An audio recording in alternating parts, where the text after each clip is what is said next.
دور کسی جنگل میں ٹنٹنی چڑیا اپنے بیٹے رانو چڑے کے ساتھ رہا کرتی تھی۔ ٹنٹنی چڑیا کا ایک ٹماٹر کا کھیت تھا جس میں خوب سارے ٹماٹر لگے ہوئے تھے۔ ٹنٹنی چڑیا دن بھر کھیت میں محنت کیا کرتی۔ پھر اچانک ایک دن بارش شروع ہو جاتی ہے اور ٹنٹنی چڑیا کو اپنے کھیت کی فکر ہونے لگتی ہے۔ ہائے رے، یہ بارش کہاں سے شروع ہو گئی؟ میری فصل تو ایک دم سے پک کر تیار ہے۔ اگر زیادہ بارش ہوئی تو میری فصل خراب ہو جائے گی اور میں برباد ہو جاؤں گی۔ پھر ہم لوگ کھانا کہاں سے کھائیں گے؟ مما، بارش میں ٹماٹر کیسے خراب ہوئیں گے؟ ویسے آپ بھی تو ٹماٹر پانی سے ہی دھوتی ہو، تو دھلنے کے بجائے ٹماٹر خراب کیسے ہوئیں گے؟ آخر بارش بھی تو پانی کی ہی تو بنی رہتی ہے۔ مجھے بتاؤ نا مما۔ بیٹا، اب میں تمہیں کیسے سمجھاؤں؟ میں بڑے آرام سے دھوتی ہوں ٹماٹر کو پانی میں، لیکن بارش بہت زور کی گرتی ہے اوپر سے، اسی لیے اگر وہ ہمارے کھیت پر گرے گی تو ٹماٹر ٹوٹ جائیں گے اور وہ نیچے گر جائیں گے اور اس کے بعد وہ سب خراب ہو جائیں گے، اسی لیے خراب ہو جاتے ہیں۔ بس تم دعا کرو کہ بارش جلدی سے رک جائے۔ تھوڑی دیر بعد بارش رک جاتی ہے اور ٹنٹنی چڑیا اپنے کھیت کی طرف جاتی ہے۔ جیسے ہی وہ کھیت میں پہنچی تو اس نے دیکھا کہ اس کے سارے ٹماٹر خراب ہو گئے تھے۔ ہائے رے، یہ کیا ہو گیا؟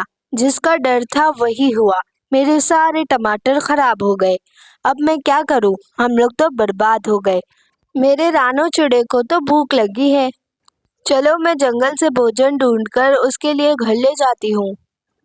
پھر وہاں سے ٹنٹنی چڑیا جنگل سے بھوجن لانے کے لیے نکل جاتی ہے۔ پھر جیسے ہی ٹنٹنی چڑیا ایک ندی سے گزری، اس نے دیکھا کہ ایک تتلی پانی میں ڈوب رہی تھی، تو اس نے فوراً اس تتلی کو پانی سے باہر نکال دیا۔ دیکھتے ہی دیکھتے وہ تتلی ایک پری میں بدل گئی۔ ارے یہ کیا؟ ایک تتلی بھلا ایک پری میں کیسے بدل سکتی ہے؟ ڈرو مت ٹنٹنی چڑیا، میں ایک جادوئی پری ہوں۔ دیکھ رہی تھی کہ تم اپنے امتحان میں سفل ہوتی ہو یا نہیں، پر تم اپنے امتحان میں سفل ہو گئی ہو، اسی لیے مانگو جو تمہیں مانگنا ہو۔ پری، میں نے ایک جنگل کے اس طرف ٹماٹر کا کھیت لگا رکھا تھا، لیکن وہ بارش کی وجہ سے خراب ہو گیا ہے، تو آپ کو کچھ نہیں کرنا، بس آپ کو تھوڑی سی ہی مدد کرنی ہے۔ کیا آپ کرو گی؟ اس وجہ سے ہمارے پاس کھانے کو بھی نہیں ہے۔ لو بھلا، اتنی سی مدد، چلو میں کر ہی دیتی ہوں۔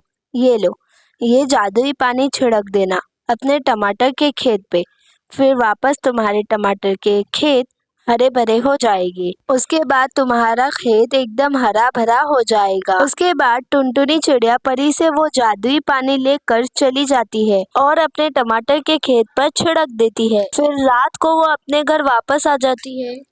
مما، کیا ہوا؟ کیا ہمارے ٹماٹر بچ گئے؟ نہیں بیٹا، بارش کی وجہ سے ہمارے سارے ٹماٹر خراب ہو گئے تھے، لیکن تم چنتا مت کرو، مجھے اس کا اپائے مل گیا ہے۔ تم آرام سے چین کی نیند لے کر سو جاؤ۔